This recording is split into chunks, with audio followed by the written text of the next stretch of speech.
নমস্কার বন্ধুরা, এই সপ্তাহের কর্মক্ষেত্র অর্থাৎ যেটা 5ই জুন প্রকাশিত হয় বুধবার, তার খবরের হেডলাইনে কি বলছে দেখুন। বর্ডার সিকিউরিটি বসে 155 জন সাব ইন্সপেক্টর এবং হেড কনস্টেবল এবং কনস্টেবল, মূলত 3টে পদের জন্য কিন্তু অ্যাপ্লাই করা হয়েছে, অ্যাপ্লাইয়ের সুযোগ রয়েছে এবং মূলত এগুলো ডিটেলস আকারে এখানে দেওয়া রয়েছে, সেটা আপনারা দেখে সেই মতো অ্যাপ্লাই করবেন। বেঙ্গালুরুতে ফ্লিপকার্টের শতাধিক চাকরি, যদিও এটা একটা বেসরকারি চাকরি সংক্রান্ত খবর। অ্যাটমিক এনার্জি দপ্তর, নার্স, ফার্মাসিস্ট এবং সায়েন্টিফিক অফিসার, সায়েন্টিফিক অ্যাসিস্ট্যান্ট, এই ধরনের কতগুলো বলতে পারেন যে মাল্টিপল স্কিমের পোস্ট, সেই ধরনের পোস্টে কিন্তু অ্যাপ্লাইয়ের সুযোগ রয়েছে। পাশাপাশি নেতাজি সুভাষ মুক্ত বিশ্ববিদ্যালয়ের কিছু ভোকেশনাল কোর্স যেগুলো অ্যানুয়াল ভিত্তিতে ভর্তি হয় তার খবর বেরিয়েছে, বা পাশাপাশি যেগুলো মাসিক 6 মাস ভিত্তিতে কোর্সগুলোতে ভর্তির সুযোগ রয়েছে।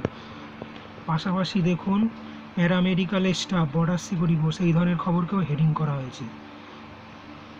যেহেতু এটা ভোটের শেষ সপ্তাহ বা ভোট হয়ে গিয়ে রেজাল্টটা সবে বেরিয়েছে, আশা করছি আমরা নেক্সট পর্যায় থেকে কিন্তু এরপরে যখন সব কিছু রানিং হবে নেক্সট 10 তারিখের পর থেকেই প্রচুর খবর কিন্তু আমরা কর্মসংস্থান এবং কর্মক্ষেত্র থেকে পাবো, আশা আমরা করতেই পারি। ধন্যবাদ।